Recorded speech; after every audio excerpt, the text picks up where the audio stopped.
Welcome back to this next lesson, which is Oracle Internet Directory Consoles, and we are going to look at various consoles. But before we go on to the console, let me quickly walk you through in the file system. So what you see here is the middleware home. So we installed our OID inside U01 app Oracle FMW underscore OID. And inside that, what you can see is you see ACE inst1, and this is the instance home for OID or all the OID processes. This is my coherence home. This is where I have installed coherence. This is my IDM folder. This is my OID Oracle home. This is Oracle Common, which is Oracle Common home. This is where my enterprise manager or Java required files will go. And this is all these things we covered already in module 2 when we were looking at Oracle Fusion Middleware concepts. This is my domain home. For my DIP and ODSM applications will go there. And this is my WebLogic server. This is where my WebLogic home is. Now, what's important out of this, all these is the most important thing which you'll be doing is ACE inst1, and this is my old entire instance. And within this instance, when you enable auditing, the auditing will go into audit log. The executables go with in start stop command will go into bin folder. All the configurations will go into this folder. Any error messages, everything will go into diagnostic. Anything related to enterprise manager, Fusion Middleware Control will go into this. And these two are for a different purpose. This is for which I'll cover a little bit later on these. So once you know this, most of the time you will be working with either config or diagnostic. So what you look in the config folder is you have tnsnames.ora, and this is how tnsnames.ora its server connects. So this represents how the OID processes will talk to the database. Where is my host name? My host is IAM. And so if I look at the cat etc host file, my IAM is on the same machine, which is this machine, which is, so I have a soft name here, IAM somewhere. This is this name and represented by this host name. The database port number is 1521. The service name is this. So it's connecting to this machine. Now, apart from that, it also has OID configuration and OPMN configuration. We'll talk to these things a little bit later. So then you go to diagnostics, and this is where you have logs, and within logs you have OID log and OPMN log and enterprise manager agent log. So if there's any problem, you're going to look at OPMN, but there's a lesson on the troubleshooting. So I'll focus on this when we look at the troubleshooting section. So let's head on back to our main lesson objective, which is Oracle Internet Directory Consoles. Now, so the one and the most important console is going to be ODSM console. ODSM console, which is a Oracle Directory Service Manager, and use this console in OUD as well. However, in 12c, the ODSM console for OUD is OUD console or OUD Service Manager, which is something for Oracle Unified Directory. ODSM, this is a Java application deployed on, you can either deploy it on the admin server or you can deploy it on managed server. Now, if you have selected the way we did installation in the previous lessons, then it's going to get deployed on the managed server. And the port number of the managed server, you can either see it from WebLogic configuration, which is domain home config.xml, or you can look at it from a WebLogic console as well. It's a graphical user interface to manage OID. Then in URI, how you're going to access it, whatever is the managed server port number and /ODSM. And you can connect to the LDAP either using LDAP port number or LDAP secure. So just to show you how does it look like, let me connect to one of the servers. And so I need to start Internet Explorer. So I'm connecting to one of the servers where we've already installed OUD, and I've already installed it under. So this is my IP address of the machine where OID or ODSM is installed. It's running on a managed server, and managed server is listening on port number 7005. And the URI for that is always ODSM. And by the way, so it's not available. So let me see why it's not available. That means my services might be down. So this, if let's suppose you are in this situation like this and say server is not available. So first is you need to go back and look at the configuration, whether the configuration is right or wrong. So your domain and config, and you're going to open config.xml and look for a server which looks like ODSM. So we are going to search for server, and here, so this is for admin server. We are going to look at the managed server.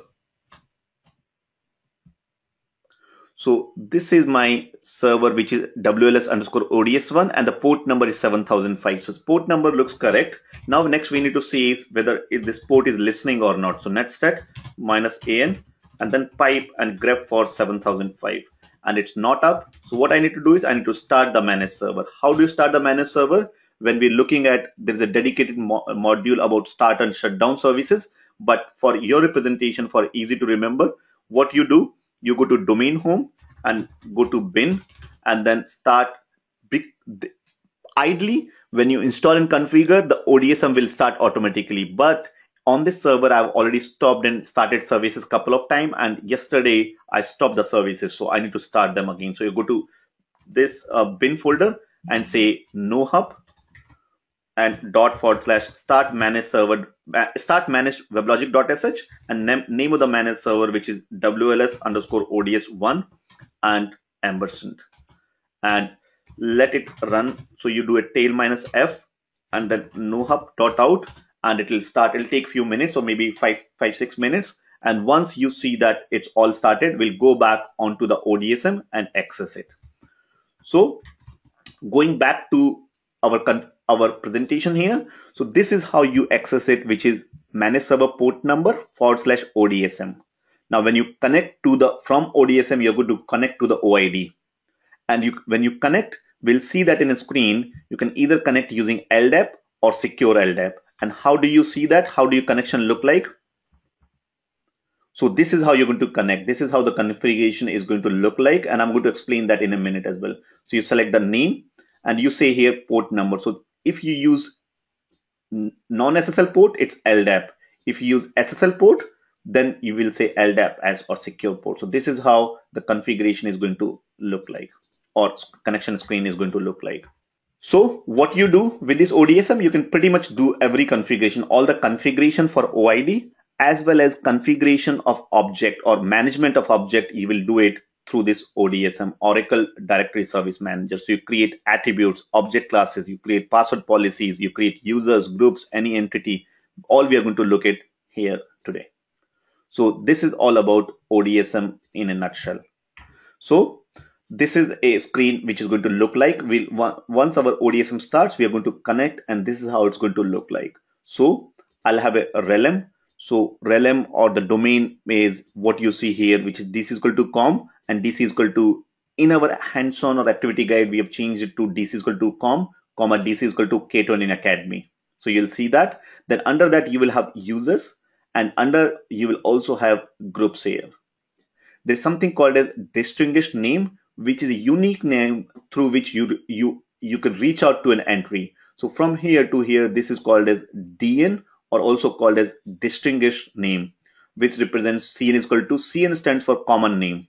So common name, and then is OM admin, that's under the container, which is users, and that's under the domain. So this is a unique or distinguished name through which, and each entry will have a different distinguished name. It also, you see there is attributes. So what you see are attributes, these, and below that description. So these are attributes. So common, CN, SN, description, these are attributes. And some of them are mandatory attribute, which are represented by stars here. And some are optional attributes, which means you must always provide entry to the mandatory attribute. If it's an optional attribute, like the attribute represented by description here, which is without star, you can leave it blank value as well. You don't have to provide the value.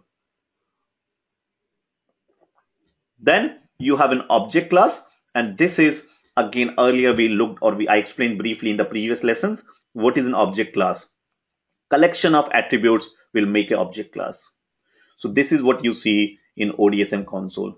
So let's go and look back whether my services have come up, and you see now here my ODSM have come up. So what you see, ultimately you see that it should be, you should see the status as running in production mode. So it's running, and it should be saying a listening services. So this is what you should see the value running mode here. Now it means my server is up and running. Now on what port number and what IP? This is the IP and port number. So this is how you can see whether it's up and running. There are various phases when it starts. It goes into admin mode. It goes into resuming mode. From resuming, it goes to the production mode or running mode. And this is what we should see. So I should be able to connect to this server. So if I want to connect, if I now go and hit enter here on 2007 ODSM, and if it still doesn't work, there could be then there's a firewall blocking between my computer and on the server. So these are few things to check. Now, when you connect, you're going to get a screen like that, and you say connect to the directory. And now I've already made a connection, and that's why you see a saved connection. If not, you will not see if you're going to do it first time, you will see an entry like create a new connection. So you click on create a new connection and you save whether you want to connect to OID or OVD. In our case, we are connecting to OID. So we'll select OID. You specify a name which will store. In my case earlier, I selected a name which you saw earlier over there. Then you specify server, which is a server host name where OID is running, or IP address, the port number on which OID is listening. And if you don't know what is the port number on which OID is listening, you go and set your environment variable. And this environment variable we cover or create in one of the activity guide. So the most important thing in environment variable to represent is path, and path should have an Oracle instance bin folder. And what is my Oracle instance? My Oracle instance is pointing to middleware home ACE_1.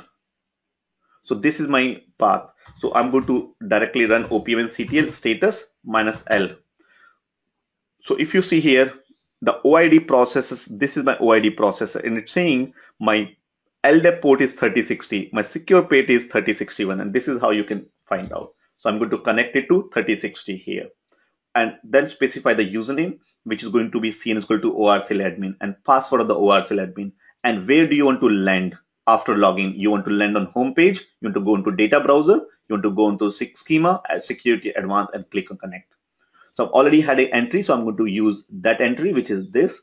So everything is already pre-defined here. My host name is this, which is on the same host, and connecting to the 3060 port. And I'll specify the password as welcome1 because that's what I kept during configuration of OID. Now I've landed on a home page. I can go to data browser, I can go to schema, I can go to security, and I can go to advanced, any of these tabs. I'm going to explain all this in a high level in a minute. So this is about ODSM console. Now ODSM console, there are two different type of ODSM consoles in 11G. One is for OID and OVD, the one which you see here. There's another ODSM console, which is Oracle Directory Service Manager console, also in OUD, and that's a slightly different. Oracle Unified Directory, there's ODSM for OUD, which is slightly different, but work-wise it's same. Now in 12C, that OUD-SM or OUD ODSM is now changed to OUD-SM, Oracle Unified Directory, as I said earlier. So this ODSM is different, slightly different from, so ODSM for OID is slightly different than ODSM for OUD, but more or less the functionality is same. So that was about ODSM console. Then second console is about WebLogic console. Again, I covered this WebLogic console in detail when we were looking at the Fusion middleware console, but I'm going to briefly touch base again here. In our case, we have two WebLogic domains. One we have created now. This is for OID, and second domain we are going to cover or create in the next module for Oracle Access Manager. So that's what we are going to cover. But my OID, I used a different WebLogic port because I reserved my 7001 port for Oracle Access Manager. So in OID, we created our Oracle Internet Directory WebLogic port on 7003. You access it from a console. So it's an application deployed again on admin server. It's graphical user interface to manage the WebLogic server. And what servers we have for WebLogic? For OID, we have DIP and ODSM. So this is the managed server that you see. It's part of a cluster. It's running. It's on the port number 7005 port number. So from here, you can go to control and start and stop services from console. Or you can configure clusters, you can configure JDBC and a lot more on this console. So this is about the WebLogic console for OID. Then you have one more console, which is Enterprise Manager console. But before we go on to the server, let me start because services might be down again. So I'll go and look for, first of all, the port number 7003. And if it's not running, I'll start the services. So I'll say group 7003 and it's not running. So I'll go back to the domain home and I'll go to bin folder. And this time I'm going to look at again, this time instead of manage WebLogic, I'm going to start WebLogic. So I'll say I'll start in a no hub mode so that it runs in the background. Again, there's another thing which I'm not sure if I've explained so far, but there is a concept called boot.properties file. And by default, I need to provide a username and password to start these servers or WebLogic servers. But because I've created a boot.properties file, which I've not shown it, I don't think I've shown it here yet so far. I'll explain it a minute when we come to that point. So I've already created the boot.properties, and that's why it's not prompting me for any username and password. So let's see whether it had started or it is now starting the services. But in the meantime, let me show you what I mean by boot.properties. So we go to domain home and we go to servers folder, and inside that I have two servers. One, this is my admin server and this is my managed server. And in each of these, I'll go to the respective server, and inside that I have a folder called security folder. So inside the domain home servers, name of the server, and I go to security, and you will see a file called boot.properties. So what I'm going to do is I will create a boot.properties file with a simple username is equal to WebLogic in clear text, and password is equal to name of the WebLogic password, or password of the WebLogic user. And when the server starts, it automatically going to obfuscate this in and using AES algorithm, and this is what you see here. Similarly, I've already created this file earlier for WLS_ODS1 as well, and that's why you see it has not prompted us for username and password. Again, these are covered in your activity guide, so we have already covered this in the activity guide. Now, other thing to note here is that even though the username and passwords are same, but it will not store, you will not see the same value. If you see here username, it says something like this here, it's something different here. So this is here, this one. Even though the username is same, this is the username, my mistake. So this is the username, which is WebLogic, and this is also WebLogic, but it's WebLogic's interpretation of that, so that you can't recover, or no one can recover what is the username and password if someone get hold of this file. So this is an extra security requirement. We'll go back onto the server and see if my server is up and running for the admin server. So we'll look again the nohub file, and it failed for some reason. It's a null point exception, and I'm not sure why null point exception, but let's see if it comes up again. There might be some error. We'll see that, or we'll have to see. But because my admin server is up and running now, it's saying running, and the IP address I got is this one, which is 102, and I just need to find out the port number. So if you look at, this is my server, so it's listening on 7003 port number. So I should be able to now go and connect onto the 7003 port number, 7003, and console. So this is my WebLogic console. I'm not going to go into console because I think you can easily go and navigate. What I'm keen to show you is Enterprise Manager. So I'll say 7003 and EM, and now I'm on an Enterprise Manager port number.